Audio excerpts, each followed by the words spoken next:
తెలంగాణలో రుతుపవనాల జోరు తగ్గడంతో వాతావరణం పూర్తిగా మారిపోయింది. ఎండాకాలం మాదిరిగా రాష్ట్రంలో బాణుడు తన ప్రతాపాన్ని చూపిస్తున్నాడు. పగటిపూట ఉష్ణోగ్రతలు సాధారణం కంటే ఎక్కువగా ఉంటున్నాయి. జూన్ 10 తర్వాత రుతుపవనాలు పుంజుకుంటాయని వాతావరణ శాఖ అంచనా వేస్తుంది. ప్రస్తుతం పగటిపూట కాస్త ఎండలు, సాయంత్రానికి జల్లులు కురిసే ఛాన్స్ ఉందని అంటున్నారు.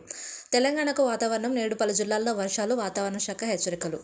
తెలంగాణలో వాతావరణం విచిత్రమైన పరిస్థితులకు దారితీస్తుంది. రాష్ట్రంలోకి తొందరగానే ప్రవేశించిన నైరుతి రుతుపవనాలు ఆ తర్వాత జోరు తగ్గించడంతో ఆశించిన వర్షాలు కురవడం లేదు.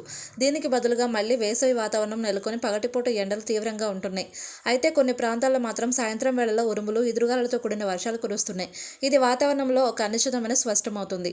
వాతావరణ శాఖ అధికారులు తెలిపిన వివరాల ప్రకారం రాష్ట్రంలో చాలా ప్రాంతాల్లో పగటి ఉష్ణోగ్రతలు సాధారణం కంటే 2 నుంచి 4 డిగ్రీలు సెంటీగ్రేడ్ వరకు ఎక్కువగా నమోదవుతున్నాయి. కొన్ని చోట్ల ఈ ఉష్ణోగ్రతలు 30 నుంచి 40 డిగ్రీల సెల్సియస్ వరకు చేరుకుంటున్నాయి. ఇది జూన్ నెలలో సాధారణంగా కనిపించే ఉష్ణోగ్రతల కంటే చాలా ఎక్కువ. సాధారణంగా జూన్ నెలలో తెలంగాణలో గరిష్ట ఉష్ణోగ్రతలు 34.7 మాత్రమే ఉంటుంది. హైదరాబాద్ వాతావరణ శాఖ అంచనా ప్రకారం ఈ నెల 10వ తేదీ తర్వాతే రుతుపవనాల్లో మళ్లీ కదలిక వచ్చి అవి చురుగ్గా మారే అవకాశం ఉంది.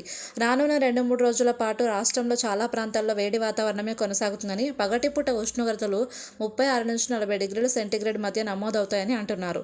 అయితే రుతుపవనాలు విస్తరించే క్రమంలో మధ్య మధ్యలో కొన్ని రోజుల పాటు విరామం తీసుకోవడం అనేది సాధారణ ప్రక్రియనని, దీనిపై ఆందోళన చెందాల్సిన అవసరం లేదని వాతావరణ శాఖ నిపుణులు స్పష్టం చేశారు.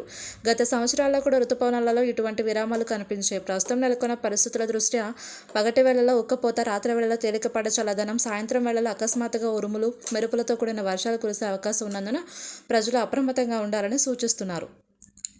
Telangana weather updates. రాష్ట్రంలో నేడు వర్షాలు కురుస్తాయా? జూన్ 2వ వారం నుంచి వర్షాలు మళ్లీ పుంజుకొని వ్యవసాయ పనులకు అనుకూల వాతావరణం ఏర్పడుతుందని రైతులు ఆశాభావం వ్యక్తం చేస్తున్నారు. రుతుపవనాల ఆలస్యం గతంలో ఖరీఫ్ సాగుకు ప్రభావితం చేసిన సందర్భాలు ఉన్నాయి. అందువల్ల సరైన వర్షాలు సకాలంలో కురవడం అనేది వ్యవసాయ రంగానికి అత్యంత కీలకం. ఇక నేడు వర్షాల విషయానికి వస్తే దక్షిణ తెలంగాణలోని పలు జిల్లాల్లో తేలికపాటి నుంచి ఓ మోస్తరు వర్షాలు కురుస్తాయని అంటున్నారు. భారీ వర్షాలకు ఛాన్స్ లేదని, హైదరాబాద్ నగరంలో సాయంత్రం తర్వాత జల్లులు పడే అవకాశం ఉందని చెబుతున్నారు.